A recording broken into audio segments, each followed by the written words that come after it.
Today I'm going to be showing you how to make garlic butter naan, and it's a very simple recipe and the outcome is going to be so good. So if you like Indian cuisine, then this is the recipe for you because Indian food is so good.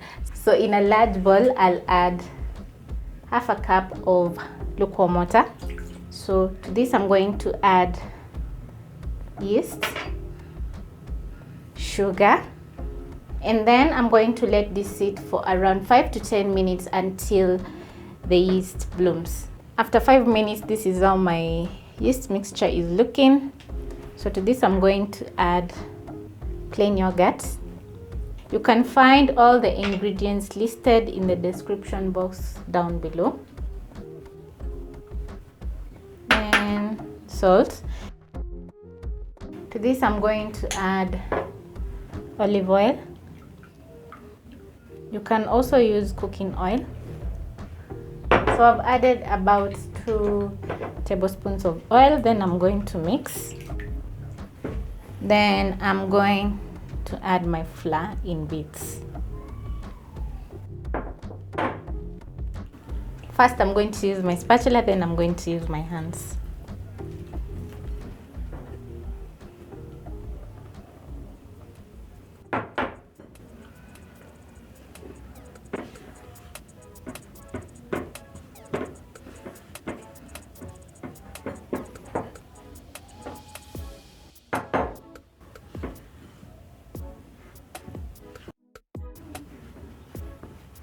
At this point, I'm going to use my hands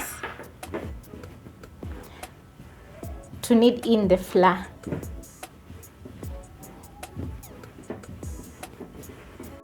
I always love having Indian takeout, but when I'm at home and I have the time, I always make something Indian. Any food. It's usually nice and delicious.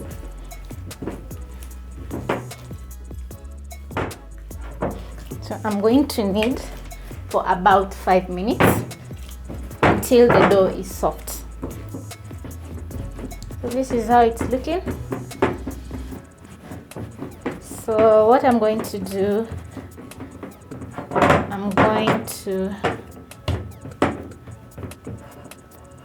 you can see it's still sticky, but it's not that sticky. I'm going to add a little bit of olive oil on top. Then I'm going to make sure to coat the dough in the oil.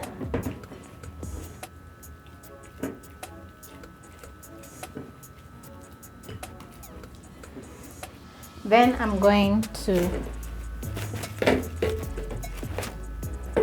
cover my bowl with a cling film.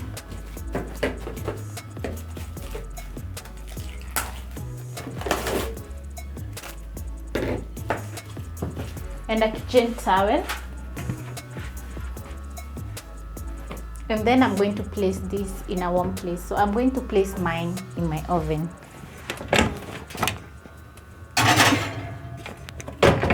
I had used my oven earlier and it's still warm, so because it's very cold, I'm going to place it there so that it can double up inside. So see you after 30 minutes or 1 hour.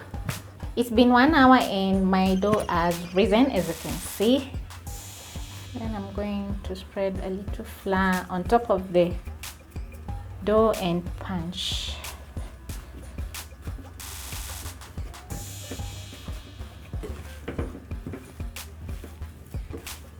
So that is how it's looking. Very nice.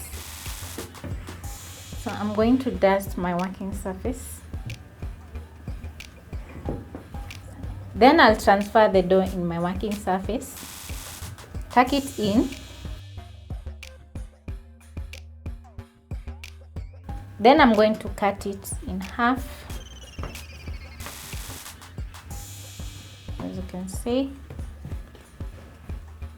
Divide it into 3.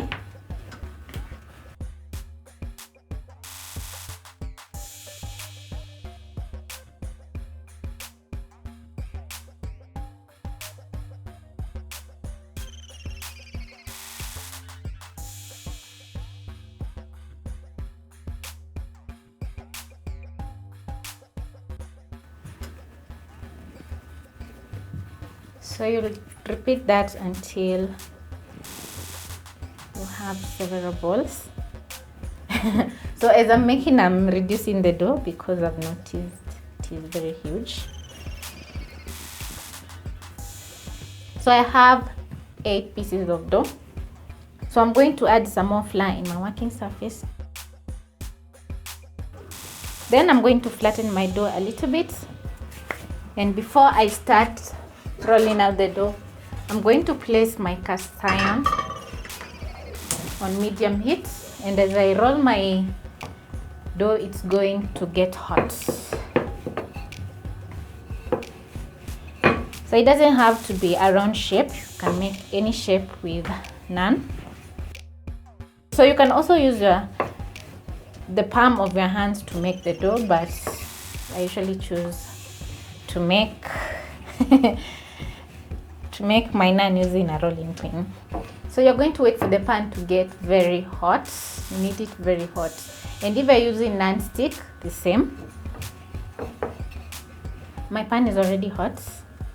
I'm going to place my bread on top. Then we're going to wait for it to cook. I know you can notice air bubbles forming in the dough. That is a perfect sign for a good naan.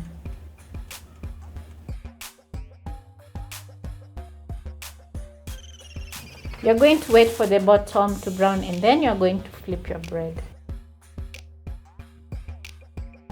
Then I'm going to place my bread on a kitchen towel so that it doesn't dry out. And then I'll continue to make some more bread.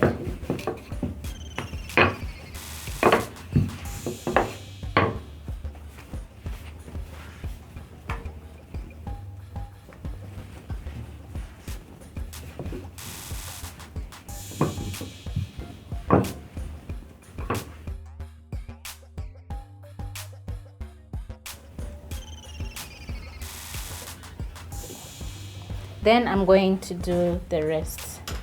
Very nice. It looks so lovely. So I'm done making my bread and I'm excited. So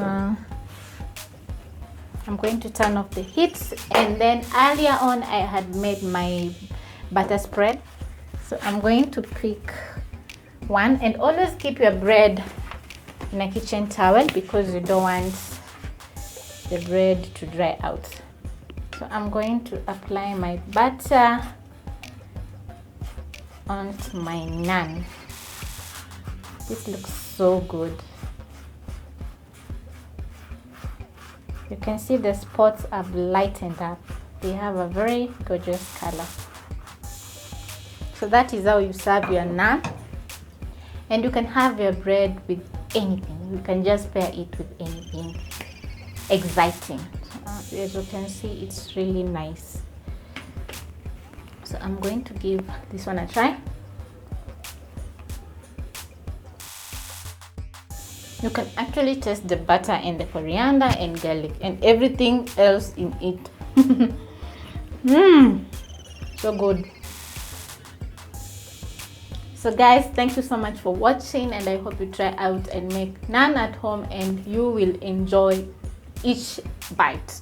Trust me. So catch you on my next one. Ciao.